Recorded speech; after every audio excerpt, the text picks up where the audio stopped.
अस्सलाम वालेकुम। आज हमने मुल्तान बोर्ड का 2020 के ग्रुप 1 और ग्रुप 2 का पेपर करना है। इसका फर्स्ट MCQs है I dash living in the house since 1970।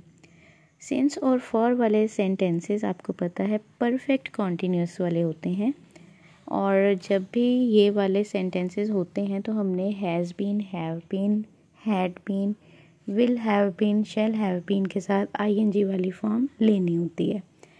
अब यहाँ आई के साथ हैव बीन हम लगाएंगे। सेकंड MCQs है इट डैश इन विंटर। मौसम सरमा में बारिश होती है। यहाँ क्योंकि ये प्रेजेंट आ रहा है तो हमने इट के साथ रेन्स लेना है। क्योंकि सब्जेक्ट हमारा सिंगुलर है इसीलिए एस वाला ऑप्शन हम सिलेक्ट करेंगे। She dash to school an hour ago. Ago यानी गुज़रा हुआ ज़माना। एगो आ जाए यस्टरडे, लास्ट आ जाए, तो ये गुज़रा हुआ ज़माना क्योंकि ज़ाहिर करेंगे इसलिए हमने यहाँ पर सेकंड फॉर्म ऑफ वर्ब को सिलेक्ट करना है। तो ऑप्शन आएगा went. I dash this exercise in an hour time. इसका ऑप्शन है बी शैल फिनिश। मैं 1 घंटे में ये एक्सरसाइज ख़त्म कर दूंगा। शैल फिनिश आएगा क्योंकि ये फ्यूचर में बात हो रही है। I can not do anything. मैं कोई भी काम नहीं कर सकता या कुछ भी नहीं कर सकता until I dash my lunch. जब तक मैं अपना लंच ख़त्म ना कर चुका हूँ। I have taken. यहाँ आएगा आई हैव टेकन क्योंकि पिछला यहाँ पर 2 क्लॉजेज़ हैं। लास्ट क्लॉज जो है वो भी प्रेजेंट में है, इसीलिए हमने यहाँ पर भी प्रेजेंट परफेक्ट वाली क्लॉज को सिलेक्ट किया है, हैव टेकन को। आगे है choose the words with correct spelling. 6 का आंसर है बी सेक्रीफाइस। 7 है माइग्रेशन डी, और 8 है प्लेयर, इसका ऑप्शन है सी, और 9 है ए यानी एम्फसाइज। नेक्स्ट है choose the correct meaning of the underlined words. I shall not abandon the proclamation of tauheed. मैं तौहीद की तबलीग से बाज ना आऊँगा। अबेंडन छोड़ देना, तर्क कर देना। Give up B option. Devotion loyalty वफादारी। The little birds are peeping yet. Peeping twittering चहचहाना। Drug addiction is a common problem all over the world today. Drug addiction मंशियात का आदी होना। स्ट्रॉन्ग हैबिट, इसका स्ट्रॉन्ग हैबिट है आदी होना। The word immense means. Immense का मतलब है ह्यूज, बड़ा। नेक्स्ट है choose the correct option according to the grammar. You hurt yourself. Your self है रिफ्लेक्सिव प्रोनाउन। जितनी भी सेल्फ फॉर्म होती हैं, your self, my self, her self, it self, ये सब रिफ्लेक्सिव प्रोनाउन होती हैं। द रसूल सल्लल्लाहु अलैहि वसल्लम migrated from Mecca to Medina. Mecca से मदीना, यहाँ इसीलिए फ्रॉम आएगा। As busy as a bee, ये है सिमिली। सिमिली होती है तशबीह देना, यानी किसी एक चीज़ को दूसरी चीज़ जैसा कहना, और इस तशबीह को देने के लिए एज और लाइक जैसे अल्फाज का इस्तेमाल किया जाता है। नेक्स्ट है he spoke very loud. He subject है, स्पोक वर्ब है, और वेरी लाउड ने स्पोक के माने में इजाफा किया, इसीलिए ये एडवर्ब है। The moment which is lost for ever, ये है रिलेटिव प्रोनाउन।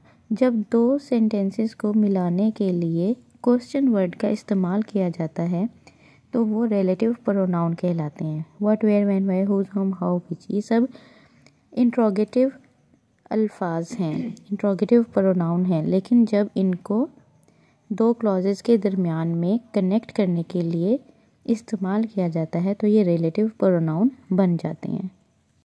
ये अब इसी पेपर का सब्जेक्टिव पार्ट है। और नेक्स्ट अब हमारे पास मुल्तान बोर्ड के सेकंड टाइम का पेपर है। इसका फर्स्ट MCQs है I dash the paper then. I के साथ रीडिंग नहीं आ सकता क्योंकि कोई हेल्पिंग वर्ब नहीं है। आई एम होता या आई वॉज होता। रीड्स भी नहीं आ सकता क्योंकि आई के साथ एस वाली फॉर्म नहीं यूज़ होती। आई इज़ रीडिंग भी नहीं हो सकता, आई एम रीडिंग होता है, तो इसीलिए आई शैल बी रीडिंग यहाँ पर सूटेबल है। If you dash I shall be available, ये फर्स्ट कंडीशनल है। कंडीशनल सेंटेंस इफ़ से स्टार्ट होते हैं और अगर इफ़ वाले पार्ट में फर्स्ट फॉर्म आए तो नेक्स्ट में हमने विल और शैल के साथ फर्स्ट फॉर्म लेनी होती है। अब यहाँ इफ़ वाला पार्ट मिसिंग है, लेकिन नेक्स्ट पार्ट में शैल के साथ बी यानी फर्स्ट फॉर्म है। इट मीन्स कि हमने इफ़ वाले पार्ट में फर्स्ट फॉर्म लेनी है, तो यहाँ आएगा if you come. They dash cards for 6 hours। अब यहाँ पे इसका है they had been playing cards for 6 hours। Since और फॉर वाले सेंटेंसेस क्योंकि परफेक्ट कॉन्टिन्यूस वाले होते हैं, इसलिए यहाँ पे हैड बीन, हैव बीन या फिर शैल हैव बीन, इनके साथ हमने आईएनजी फॉर्म को सिलेक्ट करना होता है। The sun sets in the west, ये यूनिवर्सल ट्रूथ है, इसीलिए ये प्रेजेंट में रहेगा। Shahida dash a sad song today, इसका आंसर है इज सिंगिंग। यहाँ पे क्योंकि आज के दिन की बात हुई है तो इसीलिए हमने इसको प्रेजेंट में ही रखना है, प्रेजेंट कॉन्टिन्यूस में। आगे choose the words with correct spelling. 6 का आंसर है ए यानी इरेडिकेट। 7 है वैल्यू, इसका है डी। 8 है कांस्टेंट, इसका आंसर है बी। और 9 है एप्टीट्यूड, इसका आंसर है सी। नेक्स्ट है choose the correct meaning of the underlined words. Impressive है रिमार्केबल यानी मुतासिर कुन, और डिस्टिंक्टिव है नुमाया डिस्टिंग्विश। प्रोक्लेम तबलीग करना या दावा करना, इसका है डिक्लेयर। फ्यूरियसली गुस्से में, एंग्रीली। राइप होता है मैच्योर यानी पका हुआ। Choose the correct option according to the grammar. My favourite hobby is painting, painting है जेरेंड। जेरेंड होता है आईएनजी फॉर्म, देखने में ये वर्ब होता है लेकिन ये एज अ नाउन काम करता है। अब यहाँ पे देखें मेरी फेवरेट हॉबी पेंटिंग है, यहाँ पे ये कोई काम जाहिर नहीं कर रहा बल्कि लग रहा है जैसे कोई नाउन है। Work hard dash you should fail, लेस्ट you should fail, मेहनत करो वरना तुम फेल हो जाओगे। डर के लिए खदशा जाहिर करने के लिए लेस्ट का इस्तेमाल किया जाता है। She did not make a false statement, उसने कभी भी गलत बयानी नहीं की। ये नेगेटिव सेंटेंस है क्योंकि इसमें किसी बात से मना किया गया है। Who is dash for this chaos, इस इंतशार का या इस बदनज़मी का कौन रिस्पॉन्सिबल है। रिस्पॉन्सिबल इसका आंसर है she gave dash all the money to the poor and the needy, she gave away. Book के अकॉर्डिंग देखा जाए तो ऑप्शन अवे है लेकिन यहाँ पे गेव अप लगा हुआ है।